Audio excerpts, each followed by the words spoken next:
안녕하세요. 지혜갑부입니다. 오늘도 인생의 지혜를 찾아 지혜갑부 채널을 찾아주신 모든 분들께 진심으로 감사드립니다. 여러분, 혹시 요즘 무엇에 가장 큰 즐거움을 느끼시나요? 혹 젊은 시절부터 꿈꿔왔던 취미를 마음껏 즐기거나 친구들과 모여 못다한 이야기를 나누는 것에서 행복을 찾고 계신가요? 맹자께서 말씀하신 어진 사람에게는 대적할 자가 없다라는 이 말씀은 오늘 우리가 함께 나눌 이야기의 핵심입니다.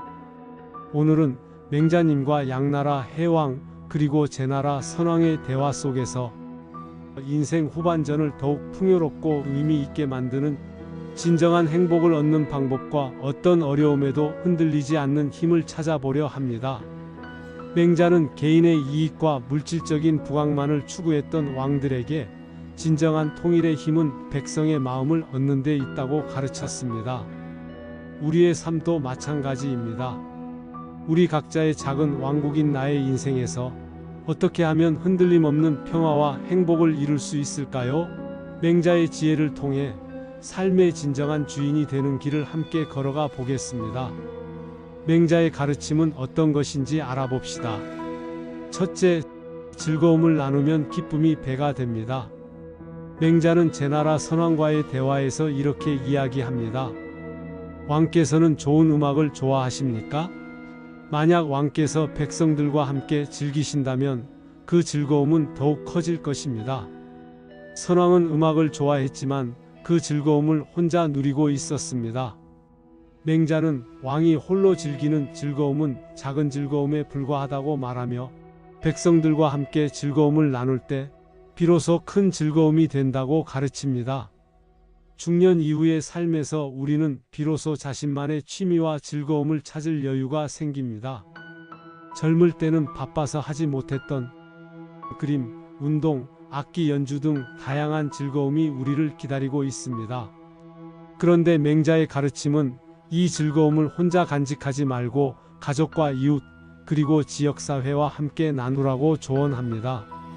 내가 좋아하는 일을 다른 사람과 함께 나누고 그들의 기쁨을 보는 순간 우리의 즐거움은 배가 되고 삶은 더욱 풍요로워집니다. 이것이 바로 인생 후반전에 찾아오는 새로운 행복의 시작입니다. 실제 사례 1. 기타 치는 이민수 할아버지.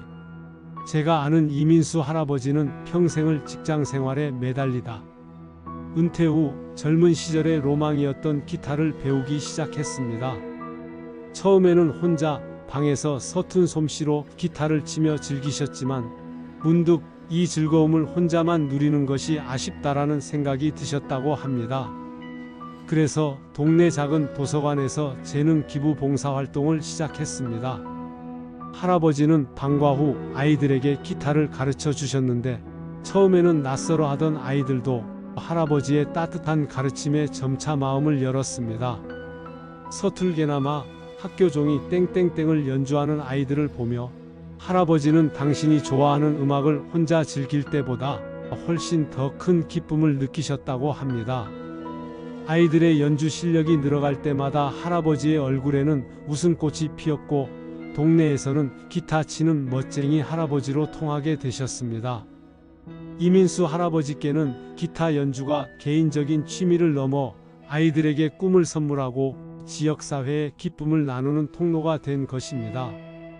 맹자의 가르침처럼 이민수 할아버지는 혼자만의 즐거움을 타인과 나누면서 더욱 크고 의미 있는 행복을 찾으셨습니다. 둘째, 백성의 마음을 얻는 자가 천하를 얻습니다. 맹자는 다시 한번 제나라 선왕을 만나 왕께서는 전쟁을 일으켜 다른 나라를 통일하고 싶으십니까? 라고 묻습니다. 선왕은 그렇습니다라고 답했고 맹자는 이렇게 이야기합니다. 백성들의 마음을 얻는 자가 천하를 얻습니다. 힘으로 백성을 복종시키려 한다면 그들은 진심으로 따르지 않을 것입니다. 하지만 백성과 기쁨, 슬픔을 함께하고 그들을 먼저 생각하는 왕에게는 천하의 어떤 나라도 대적할 수 없습니다. 이 말씀은 비단 나라를 다스리는 왕에게만 해당하는 이야기가 아닙니다. 우리 삶의 전쟁터에서 우리는 어떤 힘으로 이겨내야 할까요? 젊은 시절에는 오직 나의 성공만을 위해 달려왔을지 모르지만 인생 후반전의 진정한 힘은 나만을 위한 삶이 아닌 우리를 위한 삶에서 나옵니다. 어려움을 겪는 가족의 손을 먼저 잡아주고 슬픔에 빠진 이웃의 곁을 묵묵히 지켜주는 것.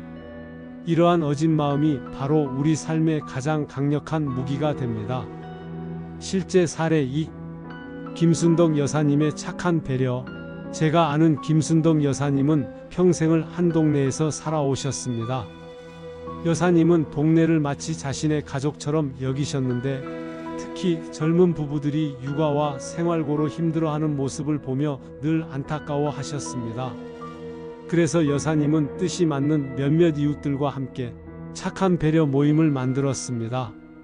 이 모임은 육아에 지친 엄마들을 위해 돌아가며 아이들을 돌봐주고 김치나 반찬을 함께 만들고 나누는 등 서로에게 힘이 되는 역할을 했습니다.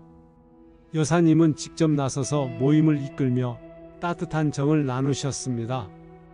그러던 어느 날 여사님께서 갑작스러운 건강 문제로 병원에 입원하시게 되었습니다. 자녀들이 모두 타지에 있어 당장 간병을 하기가 어려운 상황이었는데 놀랍게도 착한 배려 모임의 젊은 엄마들이 앞장서서 여사님의 병간호를 자처했습니다. 매일같이 돌아가며 병실을 지켰고 정성껏 챙겨온 집밥으로 여사님의 건강을 돌보았습니다. 김순덕 여사님은 감사함에 눈물을 글썽이시며 이렇게 말씀하셨습니다. 내가 힘들 때 이웃들이 이렇게 큰 힘이 되어줄 줄은 정말 몰랐어요.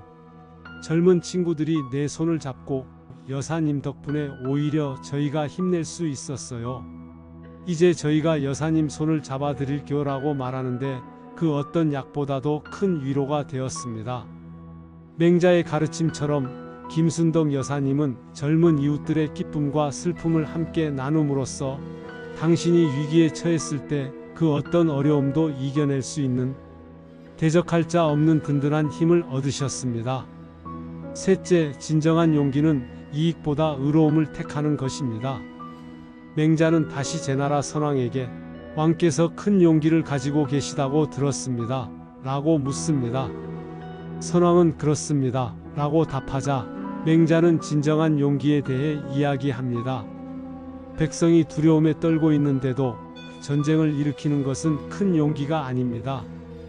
진정한 용기는 불의를 보면 정의를 택하고 자신의 이익을 희생하더라도 옳음을 행하는 것입니다. 젊은 시절의 용기는 때로 무모함과 욕심으로 발현되기도 합니다. 목표를 향해 무작정 달려가는 것이 용기라고 생각했죠. 하지만 중년 이후의 삶에서 필요한 용기는 다릅니다. 옳고 그름을 분별하고 정의를 실천하는 의로움에서 비롯되는 지혜로운 용기가 중년에게 필요한 용기입니다. 내 가족, 내 회사의 이익을 위해 타인에게 피해를 주거나 불의를 좇는 대신 더 넓은 시야로 세상을 바라보고 모두의 이익을 위한 옳은 선택을 하는 것. 이것이 바로 맹자가 말하는 진정한 용기이며 우리의 삶을 더욱 고귀하게 만드는 힘입니다. 실제 사례 3. 이선희 여사님의 정의로운 선택. 제가 아는 이선희 여사님은 두 동생들과 함께 부모님께 물려받은 땅을 놓고 고민에 빠지셨습니다. 땅의 가치가 크게 올라 형제들 사이에 예민한 문제가 될 수 있었기 때문입니다. 동생들은 법적으로 공평하게 나누자고 주장했지만 이 여사님은 달랐습니다.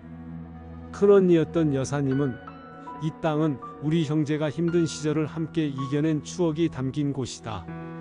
우리 힘으로 키워온 땅이니 팔지 말고 공동으로 관리해서 수익금은 어려운 이웃을 돕는 데 쓰자고 제안했습니다.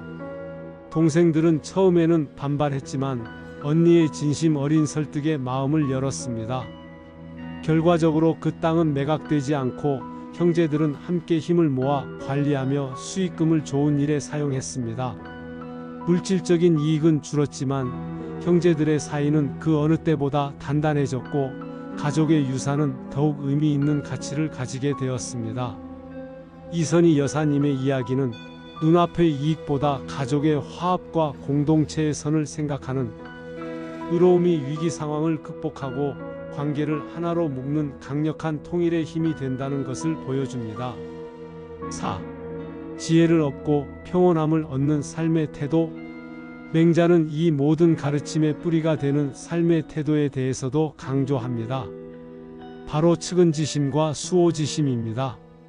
이는 남의 불행을 보면 불쌍히 여기는 마음, 그리고 불의를 부끄러워하고 미워하는 마음을 의미합니다. 이 두 가지 마음은 인간이 본래 가지고 있는 선한 본성이며 우리가 어진 마음을 키울 수 있는 씨앗이라고 말합니다. 중년 이후의 삶에서 우리는 이 씨앗들을 꾸준히 가꾸어야 합니다. 매일 아침 거울을 보며 나는 오늘 어떤 선한 일을 할 수 있을까? 내가 가진 재능을 어떻게 나눌 수 있을까를 생각해보는 작은 습관이 중요합니다. 또한 세상의 불의를 외면하지 않고 작은 목소리라도 내는 용기를 가져야 합니다. 맹자의 가르침은 우리에게 노년에는 편안하게 쉬세요라고 말하지 않습니다. 오히려 더욱 적극적으로 세상을 이해하고 더 나은 삶을 위해 끊임없이 노력하라고 조언합니다. 지혜를 배우고 마음을 가꾸며 주변 사람들과 함께하는 삶이야말로 노년의 삶을 가장 풍요롭고 아름답게 만드는 지름길이라는 것을 알려주고 있습니다.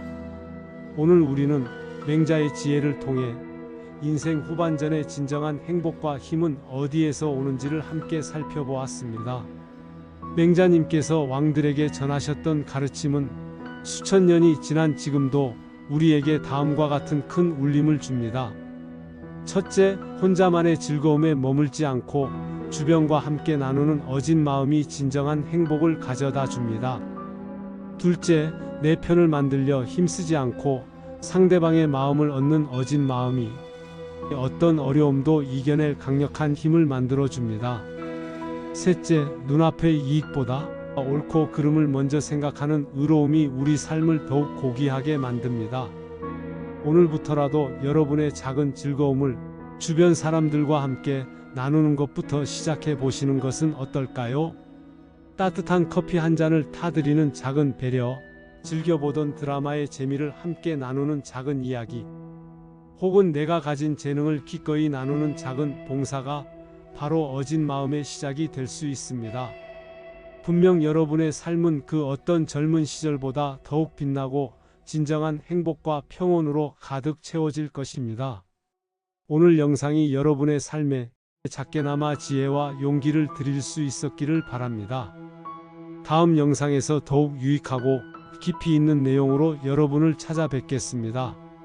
지금까지 지혜갑부였습니다. 감사합니다.